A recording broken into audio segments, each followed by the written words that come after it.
Detroit, 6:47 p.m. November 14th. Temperature 28 degrees and dropping. An 81-year-old white woman sits alone at a bus stop on Woodward Avenue. She's wearing a thin house dress.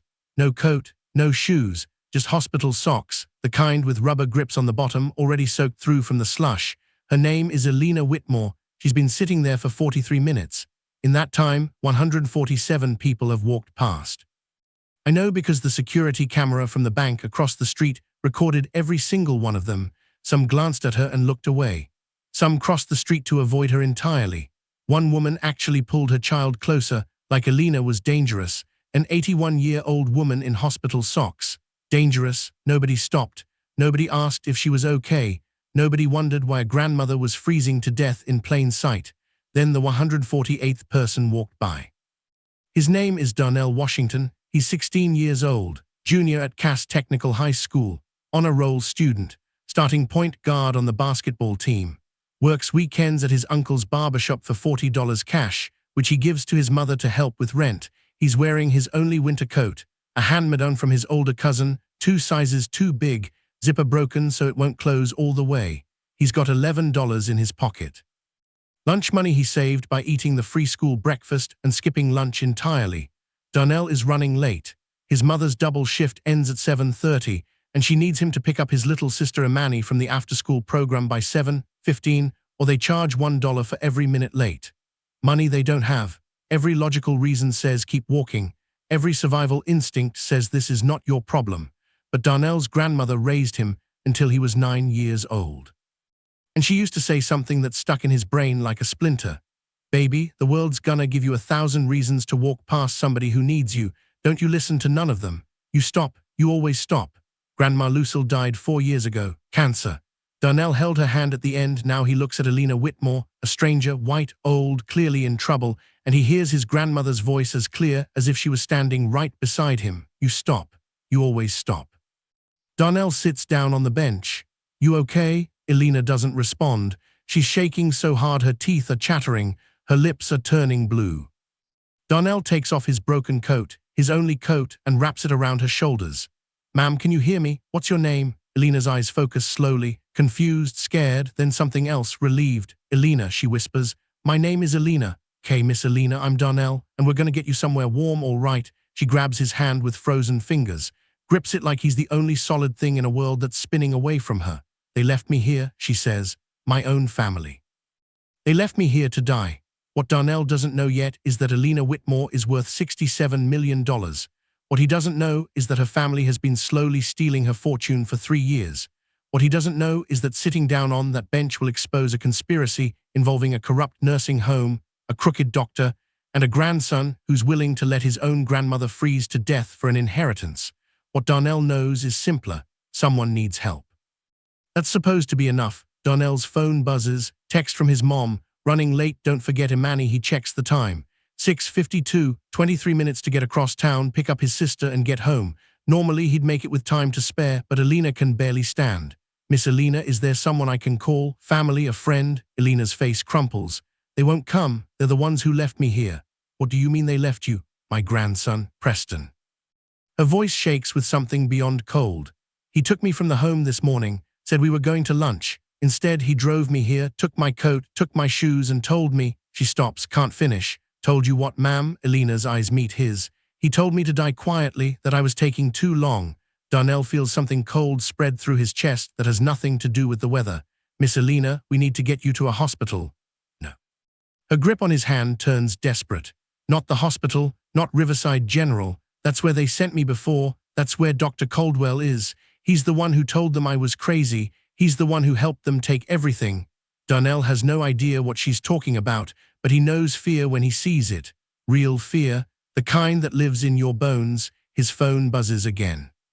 Darnell, Imani, he types back, emergency, gonna be late, I'll explain. Then he does something that could get him in trouble, something that makes no logical sense, something his mother will probably kill him for. He takes off his hoodie, now he's down to just a t-shirt in 28-degree weather, and wraps it around Elena's frozen feet. Okay, Miss Elena, no hospital, I hear you, but you can't stay out here, you'll freeze to death. Don't have anywhere to go. They took everything, my house. My money, my phone. They told everyone I have dementia, but I don't. I remember everything, I just can't make anyone believe me. Darnell thinks about his options. None of them are good. Then he thinks about his grandmother, about what she would do. Miss Alina, I live about 20 minutes from here. It's a small apartment, real small, but it's warm. My mom's a nurse's aide. She'll know how to help. Will you come with me? Alina stares at him. You don't know me, I'm a stranger. Why would you? Because you need help, and I was raised to help people who need it. Alina's eyes fill with tears that freeze on her cheeks almost instantly. Been rich my whole life, she whispers.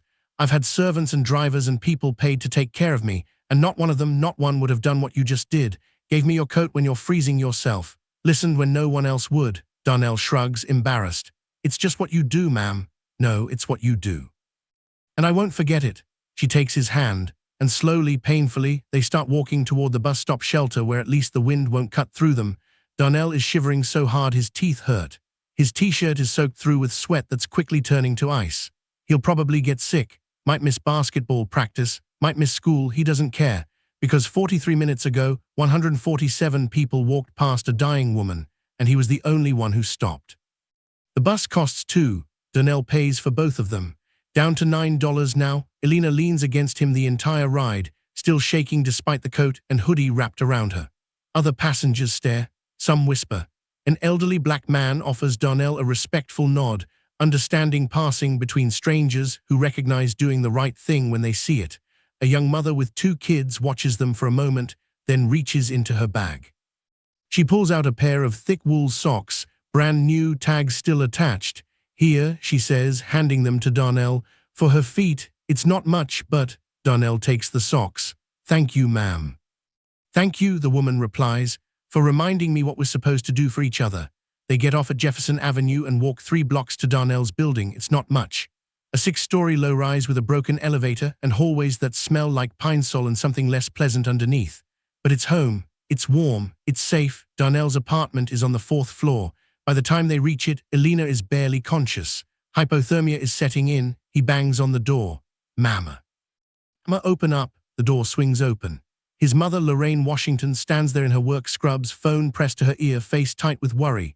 Darnell Jerome Washington, where have you been? I've been calling. She stops, stares at the elderly white woman draped in her son's coat, wearing his hoodie as makeshift socks, barely standing. Jesus Christ, get her inside, now. The next hour is controlled chaos. Lorraine's nursing training kicks in. She checks Alina's vitals, heart rate, blood pressure, temperature. The numbers are bad, really bad. She wraps Alina in every blanket they own, makes her drink warm water, slowly raises her core temperature. Darnell calls his aunt to pick up Imani. Explains he had an emergency. His aunt asks questions. He doesn't have answers yet. Imani arrives home an hour later, full of questions about the grandma lady sleeping on their couch. Darnell tells her it's a long story. She accepts this with the easy trust of an 8-year-old and goes to her room to do homework. By 9 p.m., Alina is stable, conscious, sitting on the Washington's worn couch, wrapped in a quilt that Grandma Lucille made before she died, sipping chicken broth from a chipped mug. Lorraine sits across from her. Darnell leans against the wall, still in his wet t-shirt, because Alina is wearing all his warm clothes. Now, Lorraine says, her voice gentle but firm, tell us everything. Before I continue, I need to ask you something important. Have you ever been in Darnell's position? Have you ever seen someone who needed help and had to make the choice? Keep walking or stop. I want to hear your story. Tell me in the comments about a time when you chose to help someone, even when it wasn't convenient, even when it didn't make sense, even when everyone else walked by. Your experience might be exactly what someone else needs to read today. And if you're not already following Storybuddy, hit that button right now. I share stories like this every week, stories about ordinary people who do extraordinary things, stories that remind us what humanity looks like when it's actually working. Now let's continue, because what Darnell's about to discover will change both their lives forever. Alina's story comes out in fragments. She's 81 years old, widow of Richard Whitmore, who made his fortune in auto parts manufacturing in the 1970s. When Richard died 8 years ago, Alina inherited everything: the house in Grosse Pointe, the investment accounts, the art collection, the vacation properties, total value $67 million. She had one child, a daughter named Carolyn. Carolyn died in a car accident 20 years ago, leaving behind 2 children, Preston and Vivian, who Alina raised as her own. I gave them everything, Alina says, her voice hollow. Private schools, college tuition, trust funds. I thought I was being a good grandmother. I thought I was taking care of them. What happened? Lorraine asks. 3 years ago, Preston came to me, said he was worried about my health, said I'd been forgetting things. Elena's hands shake around the mug. I hadn't been forgetting anything. I was 78 years old and sharper than most 50-year-olds, but Preston insisted I see a doctor, his doctor, a man named Victor Caldwell. Darnell watches her face carefully. He's seen this expression before, on his grandmother near the end when the doctors wouldn't listen to her either. Dr. Caldwell did tests, asked me questions, showed me images and made me remember numbers. I passed everything. Elena's voice hardens. But he told Preston I had early-stage dementia anyway, said I needed to be in a care facility, said I couldn't manage my own affairs. You believed him? Lorraine frowns. Didn't you get a second opinion? I tried. But Preston had already talked to the other doctors. They all said the same thing, that I was confused, that I didn't understand my own condition. By the time I realized what was happening, Preston had me declared legally incompetent. He took power of attorney, put me in a place called Sunset Gardens. Sounds nice, doesn't it? Like a retirement community. Her face twists. It's a prison for old people whose families want them gone. Darnell speaks for the first time in 20 minutes. What about your granddaughter? Vivian, where's she? Elena's expression flickers. Pain, confusion, something else. Vivian tried to help me. In the beginning, she asked questions, demanded to see my medical records. Insisted on visiting me at Sunset Gardens. What happened to her? She disappeared. Silence fills the apartment. What do you mean, disappeared? Lorraine asks carefully. 18 months ago, she was supposed to come see me on a Sunday like she always did. She never arrived. When I asked Preston, he said she'd moved to California, started a new life, said she didn't want contact with the family anymore. Elena's hands tremble so badly the broth splashes onto the quilt. But Vivian would never abandon me. Never. She called me every single day until she stopped. Darnell and his mother exchange a look. Miss Elena, Lorraine says slowly. Are you saying you think something happened to your granddaughter? Elena's eyes, those blue eyes that have seen 81 years of life, are absolutely clear. I'm saying my grandson has stolen my fortune, had me declared incompetent, locked me in a facility against my will, and now tried to kill me by leaving me to freeze on a street corner. Her voice doesn't waver. Do you really think he'd stop at making his sister disappear? The words hang in the air like a held breath. Darnell's phone buzzes. Text from his friend Jerome. Yo, where were you? Coach is heated, he ignores it. Miss Elena, he says, you have proof of any of this? Documents, records, anything? Elena nods slowly. Everything is in my house, in a safe in my bedroom, financial records, my real medical tests, the ones that show I'm perfectly healthy, letters from Vivian that prove she never wanted to leave, evidence that Preston has been systematically liquidating my assets. Where's the house? Grosse Pointe. 847 Lakeshore Drive. Darnell knows that neighborhood, old money, mansions, the kind of place where a kid like him gets followed by security guards just for walking down the sidewalk. Do we get in? You don't, Lorraine says firmly. Darnell, whatever you're thinking, I still have a key, Elena interrupts. Preston doesn't know. There's a hidden entrance through the garden. I used to use it when Richard and I wanted to sneak away from house guests. She reaches into the pocket of the house dress she's been wearing since this morning, pulls out a small brass key, tarnished with age but still solid. This is the only copy. Preston never knew about it. Darnell takes the key. Darnell Jerome Washington, his mother says in her warning voice. Mama, someone tried to kill this woman, her own family, and there might be evidence in that house that proves it and maybe explains what happened to her granddaughter too. That's for the police to handle. The police, Darnell's voice rises. Mama, she went to the police. She went to doctors. She went to lawyers. They all took Preston's word over hers because he's rich and connected, and she's just a confused old woman. He takes a breath, steadies himself. Grandma Lucille used to tell me that the world wasn't gonna be fair to people like us, that sometimes we'd have to fight harder, speak louder, just to get the same respect other folks get handed for free. Lorraine's expression shifts. She knows where this is going.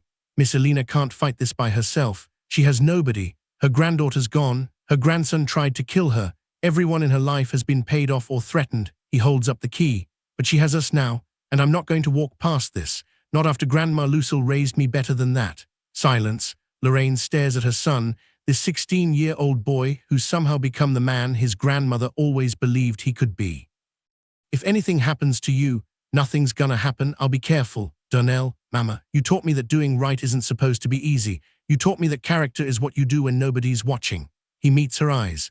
Somebody's gonna be watching tonight. God, Grandma, Lucille, whoever, and I'm not gonna let them down. Lorraine closes her eyes. When she opens them, they're wet. You come home safe, you hear me? You come home safe, or I swear to God. I will, Mama, I promise. 11:47 p.m. Darnell gets off the bus at Moros and Lakeshore, 15 miles from his apartment. The neighborhood change is instant and jarring. Back home, cracked sidewalks, boarded-up storefronts, sirens in the distance. Here, manicured lawns, iron gates, houses bigger than his entire apartment building. He pulls up his hood, borrowed from his mother this time, and walks quickly but not too quickly. Fast enough to get where he's going, slow enough not to look suspicious. He learned this walk years ago. Every black boy does. The walk that says I belong here without words, because words won't save you if someone decides you don't. 847 Lakeshore Drive sits back from the road, hidden behind old-growth trees and a stone wall covered in ivy. The house is dark. Good. Elena said Preston only comes on weekends, and today is Thursday. Darnell finds the garden entrance exactly where Elena described it, a small iron gate, almost invisible beneath the overgrown hedges. The key fits perfectly. The garden is wild, neglected, flower beds choked with weeds, a fountain that hasn't run in years. Elena said she used to spend hours here before. The hidden door is in the back of the greenhouse. Darnell finds it behind a shelf of dead plants, pushes it open, and finds himself in a narrow service hallway that smells like dust and forgotten things. His heart pounds so loud he's sure the neighbors can hear it. You stop. You always stop. He takes a breath and moves forward. Elena's bedroom is on the second floor, third door on the left. The safe is behind a painting, a portrait of a woman Darnell doesn't recognize. Elena's daughter Carolyn, probably Preston's mother. The woman who died and left her children to become monsters. The combination is Elena's wedding anniversary, 9/17/58. The safe clicks open. Inside, exactly what Elena described, a thick folder of financial documents. Bank statements showing systematic withdrawals totaling over $12 million. Real estate transfers putting properties in Preston's name. A copy of the power of attorney document with Elena's signature, but even Darnell can see that the handwriting is different from her other documents. Forged, and something else. A smaller envelope sealed with Vivian's name on it. Darnell hesitates, then opens it. Inside, a letter, dated 18 months ago, the same time Vivian disappeared.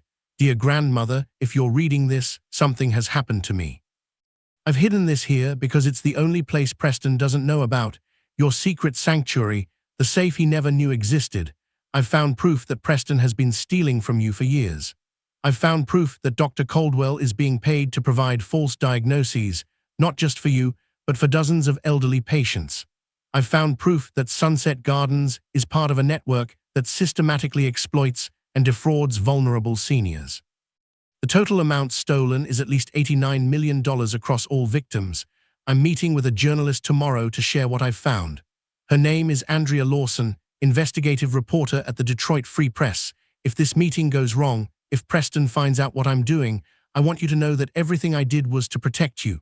You raised me. You loved me when my own parents couldn't. You deserve better than what Preston has done. I love you, grandmother. I'm so sorry I couldn't save you myself.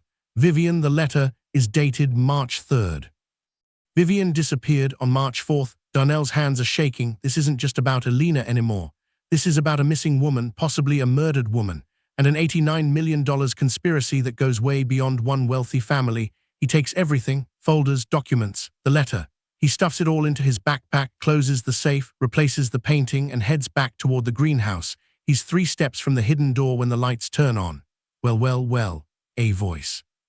Smooth, cold, amused, Darnell turns. Preston Whitmore stands in the doorway, tall, blonde, expensive suit. The kind of man who's never been told no in his entire life. Behind him, 2 security guards, big-armed, not smiling.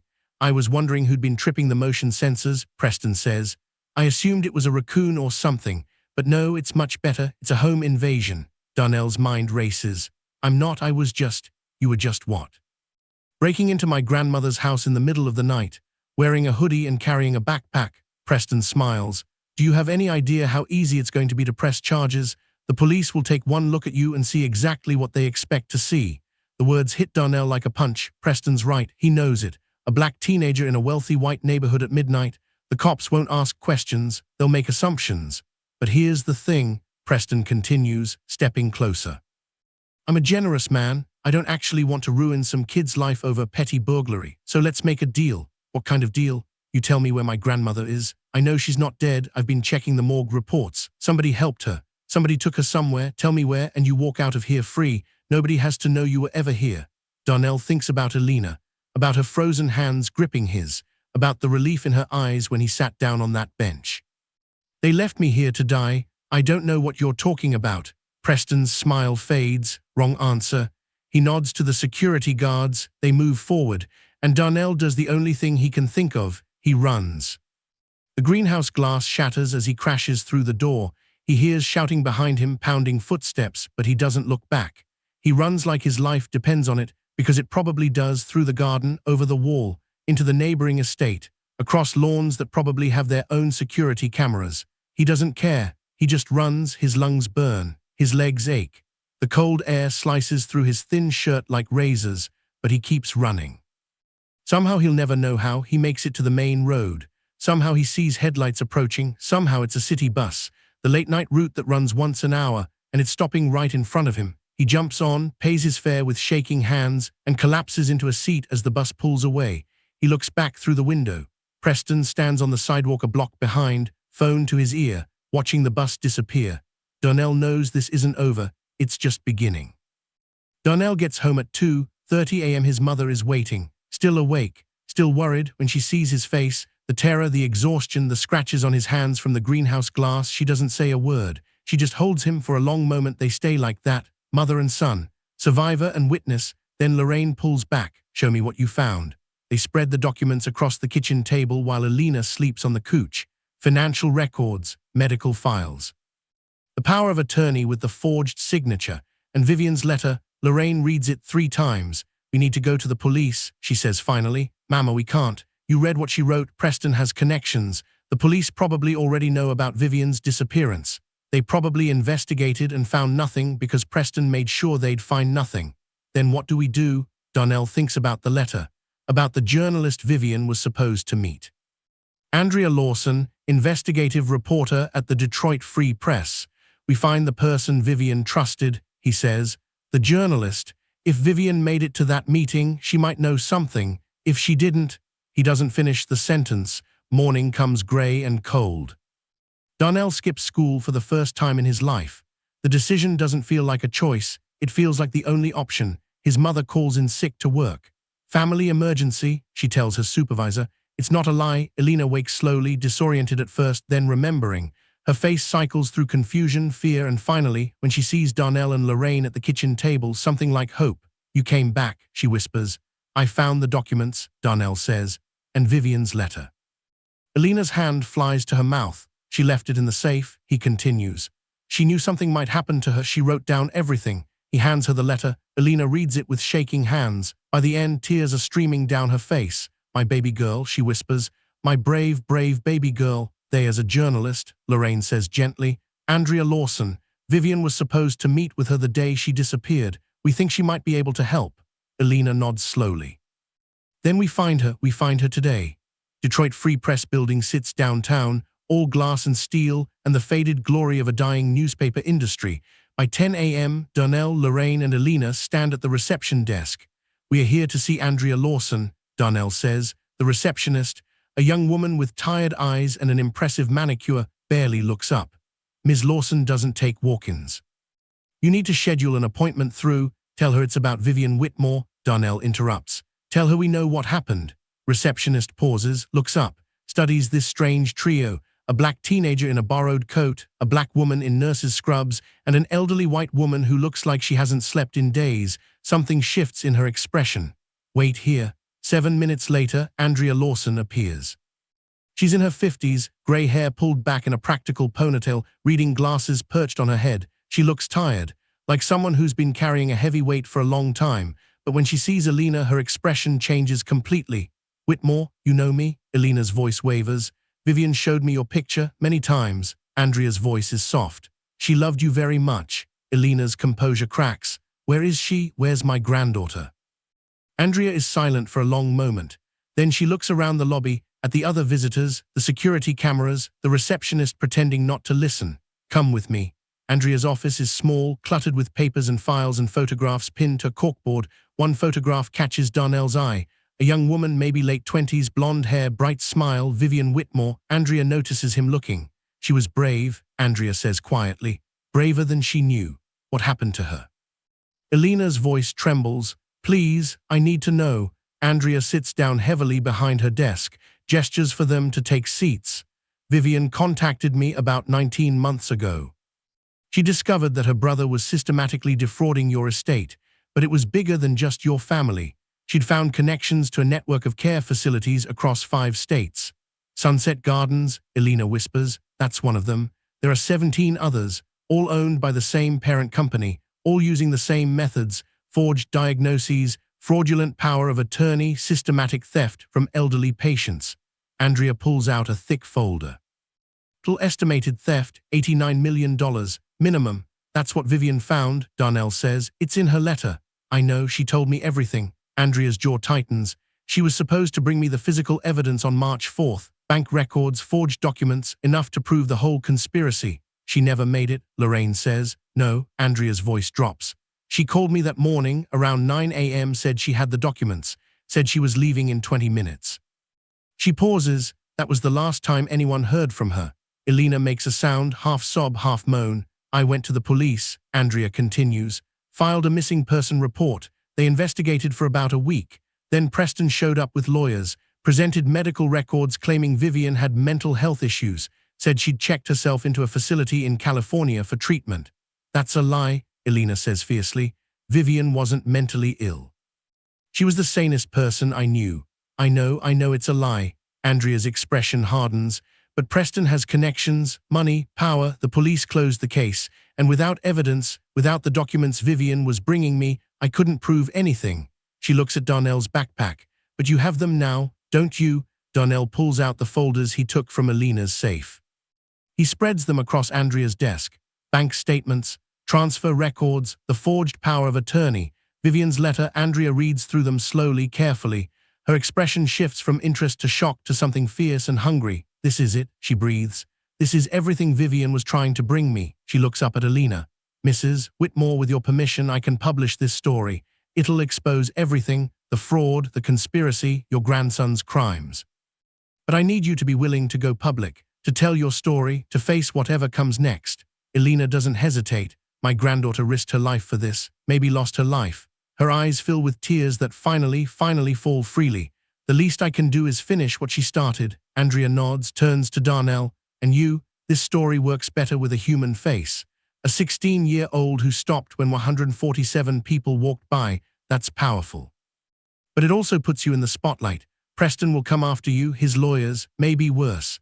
Darnell thinks about his mother, his sister, his future. Then he thinks about Grandma Lucille, about the lesson she repeated every single day. You stop, you always stop. I already stopped, he says. Can't exactly walk away now. Andrea almost smiles. Your grandmother raised you right. Yes, ma'am, she did. I need to pause here and ask you something important. Have you ever stood up for someone knowing it might cost you everything? Have you ever done the right thing even when the right thing was terrifying? I want to know. Tell me in the comments about your moment. The time you chose courage over comfort, truth over safety, someone else's needs over your own. Your story matters. Sharing it might give someone else the courage they need. And if you haven't followed StoryBuddy yet, this is your sign. Hit that follow button right now. This story is about to reach its most intense moment, and I share powerful stories like this every single week. Now let's continue, because the war for Elena's life and the truth about Vivian is about to explode wide open. Andrea works fast. Over the next 72 hours, she verifies every document, cross-references bank records, contacts families of other Sunset Gardens residents, builds a story so airtight that no amount of money or connections can bury it. She also makes another call. Have a contact at the FBI, she tells them on the second day. Elder fraud across state lines is a federal crime.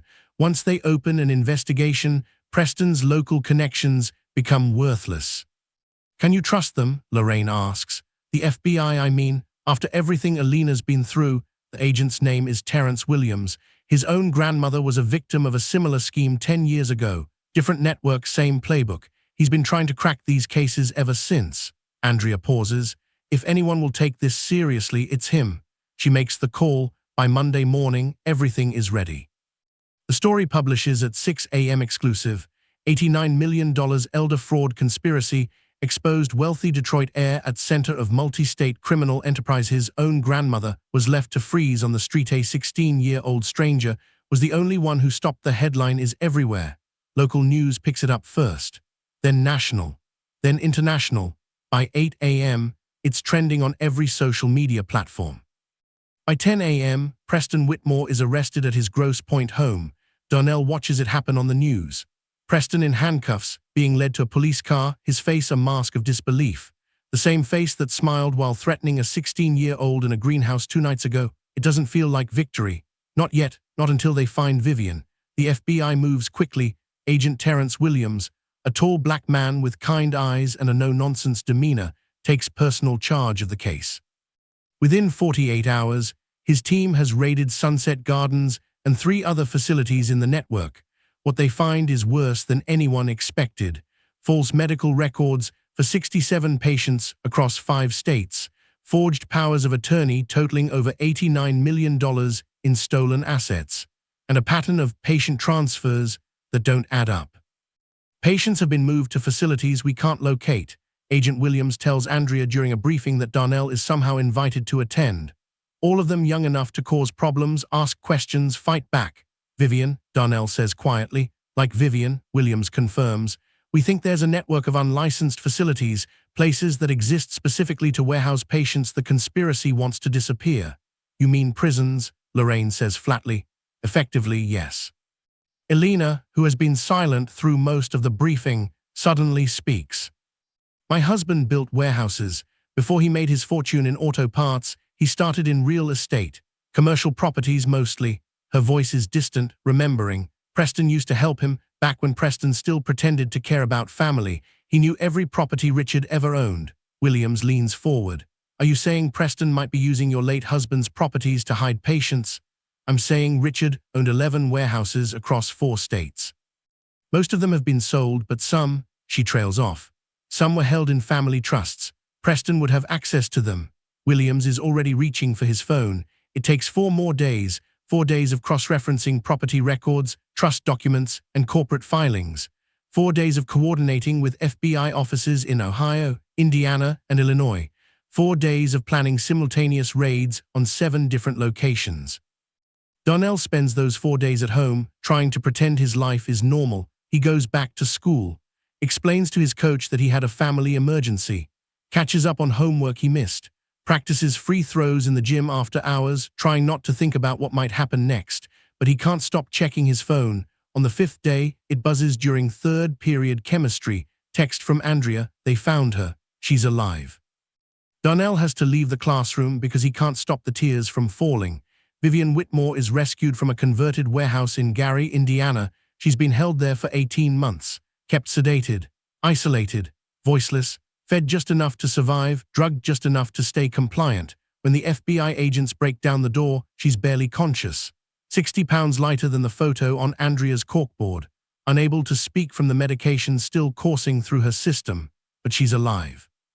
And the first thing she asks, when the drugs finally clear, the very first words she speaks are my grandmother. Is she safe? When they tell her about Darnell, about the 16-year-old stranger who stopped at a bus bench and accidentally brought down an $89 million criminal empire, Vivian starts to cry. I prayed, she whispers. Every single night, I prayed someone would help her. The FBI agent, a woman named Sandra Coleman, squeezes her hand. Someone did. 3 weeks after the story breaks, Vivian Whitmore walks into the Washington apartment. She's still fragile, moving slowly, recovering from months of forced sedation, but her eyes are clear, alive. Fierce with a determination that 18 months of captivity couldn't destroy, Elena rises from the couch. For a moment they just stare at each other, grandmother and granddaughter. Survivor and survivor. Then Elena opens her arms and Vivian falls into them like a child coming home. They hold each other for a long time, crying, trembling, saying each other's names over and over like prayers. I'm sorry, Vivian sobs. I'm so sorry, I tried to stop him. You did stop him, Elena says. You just needed help. We all need help sometimes. She pulls back. Turns to Darnell, who's standing awkwardly by the kitchen door, not sure if he belongs in this moment. This is him, Elena says. This is the young man who saved both our lives.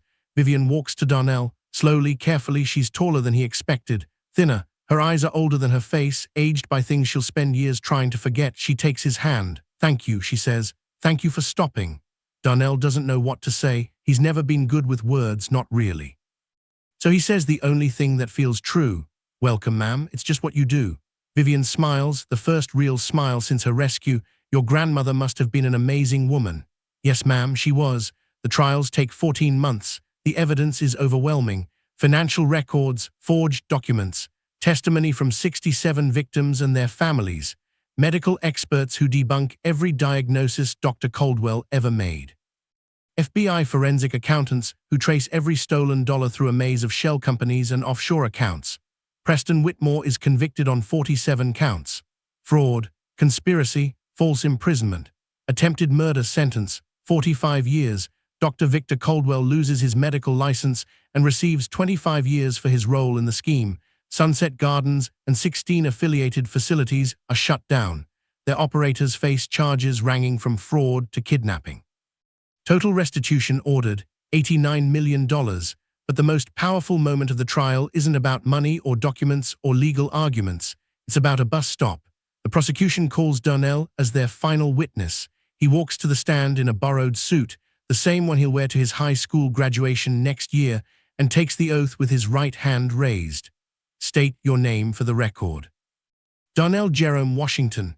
"Mr. Washington, can you describe what happened on the evening of November 14th? Darnell takes a breath, looks at Alina sitting in the gallery, at Vivian beside her, at his mother who's crying before he even starts speaking. "I was walking home from school. It was cold, like really cold, and I saw this lady sitting at the bus stop." "You recognize her?" "No, sir, never seen her before in my life." "What made you stop?" Darnell is quiet for a moment. "She was crying, and she didn't have shoes, just these hospital socks soaking wet, and everyone was just walking past her like she wasn't even there." "So you stopped?" "Sir, why?" The question hangs in the air. Darnell thinks about his grandmother, about the lesson she repeated every single day of his childhood, about the voice he still hears when he faces difficult choices. "Because my grandmother taught me that you always stop. When someone needs help, you don't make excuses. You don't calculate the cost. You don't wait for someone else to do it. You just stop." He looks directly at the jury. 147 people walked past Mrs. Whitmore that day. "I know because they counted them on the security cameras. 147 people decided she wasn't their problem." His voice strengthens. "But here's the thing, she was everyone's problem. We're all everyone's problem. That's what it means to be human. You see someone hurting, you help. It's not complicated, it's just what you do." Courtroom is absolutely silent. Preston, sitting at the defense table, won't meet anyone's eyes. "No further questions," the prosecutor says softly. The verdict comes on a Thursday afternoon, guilty on all counts. When the foreman reads the decision, Alina reaches for Darnell's hand. Vivian reaches for Lorraine's. They sit together, this impossible family formed by tragedy and kindness, and watch justice finally arrive. Preston is led away in handcuffs for the second time. This time Darnell doesn't feel satisfaction. He feels tired and strangely sad. Not for Preston, never for Preston, but for the grandmother who loved him anyway. For the family that could have been if greed hadn't poisoned everything. Outside the courthouse, reporters swarm. "Darnell, how does it feel to see justice served?" "Mrs. Whitmore, what message do you have for other victims?" "Vivian, what's next for you?" But before anyone can answer, a small figure pushes through the crowd. Imani Washington, 8 years old, ignoring the cameras completely, throws herself into her brother's arms. "You did it," she shouts. "You really did it." Darnell laughs, really laughs for the first time in months, and picks her up. "We did it," he corrects. "All of us." The months that follow are strange and wonderful. Alina's estate is returned to her control. She moves out of the Washington apartment, reluctantly, and into a smaller house closer to the city. Nothing like the Grosse Pointe mansion, just a simple 3-bedroom with a garden she can actually maintain. She insists on paying for Imani's education, all of it. Elementary, middle, high school, college. "Consider it a thank you," she tells Lorraine, "for raising the kind of son who stops." Lorraine protests. Alina refuses to listen. Vivian spends months in recovery, physical therapy, psychological counseling, the slow process of rebuilding a life that was stolen from her. But she's stronger than anyone expected. 6 months after the trial, she announces the creation of the Alina Foundation. "Mission is simple," she tells the press conference. "We find elderly victims of financial exploitation. We fight for them, and we make sure no one ever gets left on a bus stop again." She looks at Darnell, standing in the crowd. "One person can change everything. I know because one person changed everything for me." 5 years later, Darnell Washington graduates from the University of Michigan Law School. It's a warm May afternoon. The sun is shining. The auditorium is packed with families celebrating their graduates. Darnell walks across the stage to receive his diploma. In the crowd, he can see his mother wiping tears with the same handkerchief she's used for every important moment since he can remember. Imani, now 13 and somehow taller than him, is cheering louder than anyone. Elena, 86 now but still sharp as ever, sits in a wheelchair at the end of the row, clapping with hands that have grown thin but never weak. And beside Elena, Vivian, fully recovered, running the Elena Foundation, engaged to a man who volunteers at homeless shelters on weekends. Darnell's family, not by blood, by choice, by a single moment on a cold November evening when he decided to stop. After the ceremony, they gather for dinner at a restaurant Elena insists on paying for. "You know I can afford my own meals now, Miss Elena," Darnell protests. "Hush, I'm old. Let me spoil people." The dinner is loud and warm and full of laughter. Imani tells embarrassing stories about Darnell's teenage years. Lorraine shares photos from his baby album that he thought he'd destroyed. Elena recounts the moment Darnell sat down on that bus bench for what feels like the 1,000th time. 147 people, she says, shaking her head. "I counted them, you know, when the police pulled the security footage, I watched every single one of them walk past." "Elena," Darnell says gently, "me finish." Her eyes are bright. "I watched 147 people decide I wasn't their problem. And then I watched you, this skinny kid in a too big coat. You didn't even hesitate, just sat right down and asked if I was okay." She reaches across the table and takes his hand. "Had $67 million for most of my life. I've had mansions and servants and everything money can buy. But that moment, that one moment, was worth more than all of it." Darnell's eyes sting. "Just did what Grandma Lucille taught me. Then she taught you the most valuable thing anyone can learn." Elena squeezes his hand. "That kindness is the only currency that never loses its value."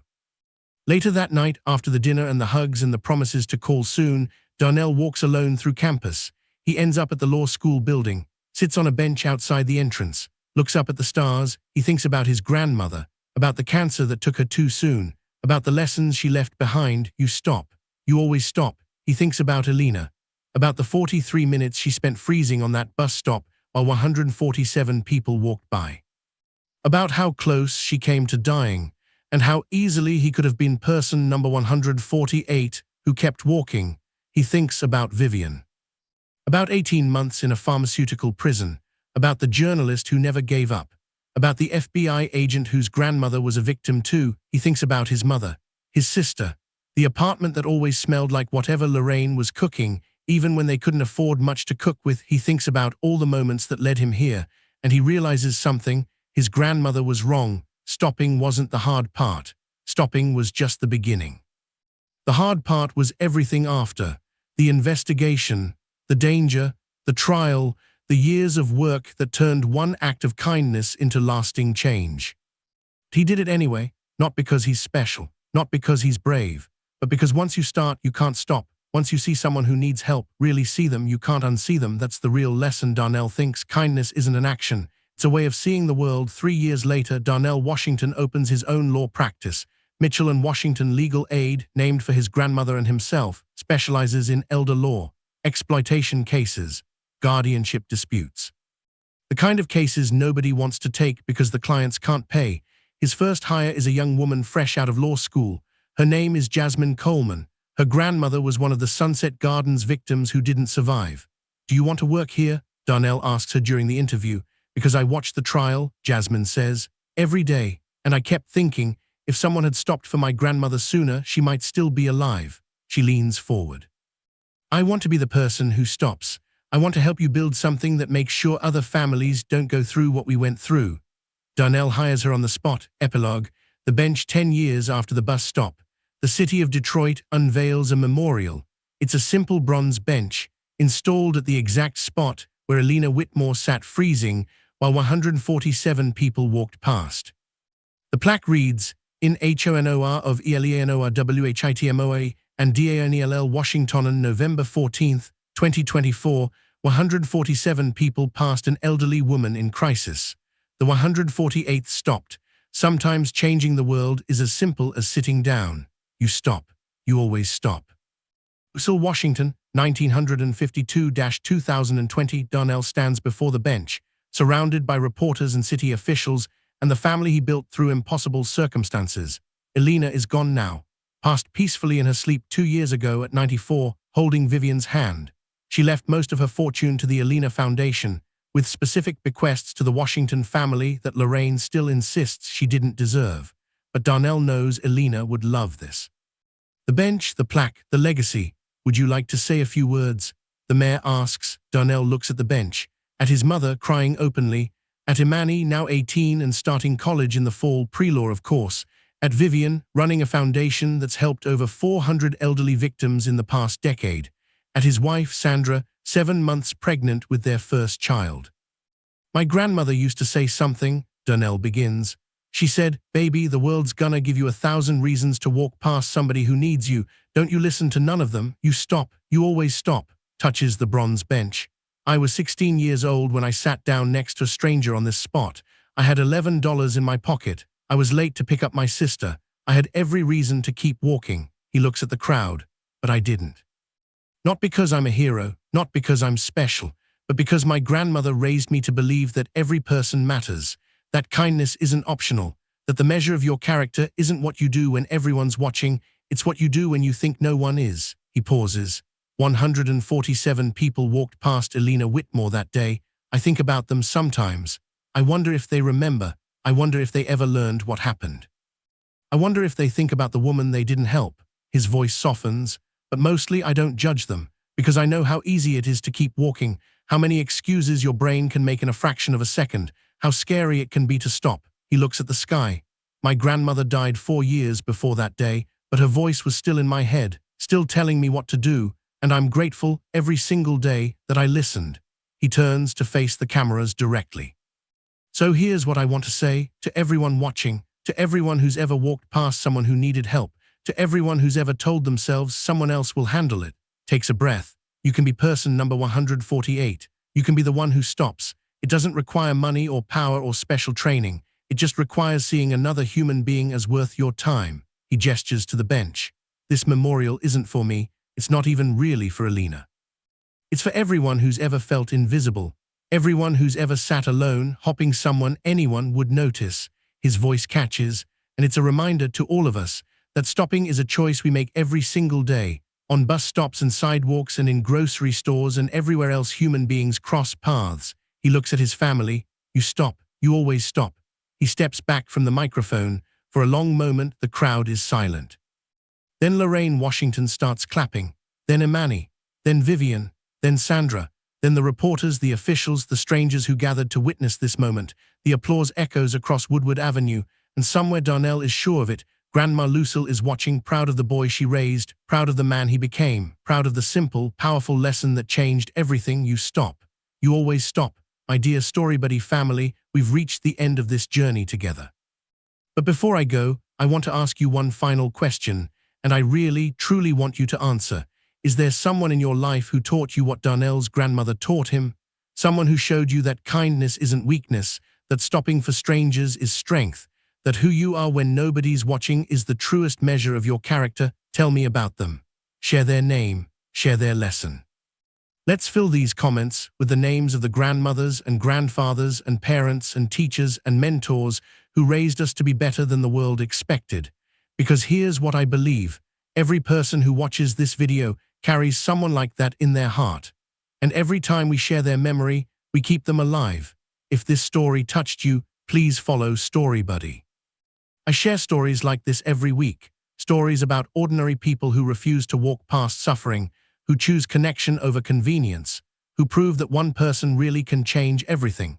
And if you know someone who needs to hear this story today, someone who's feeling invisible, someone who's wondering if their kindness matters, someone who's lost faith in humanity, please share it with them.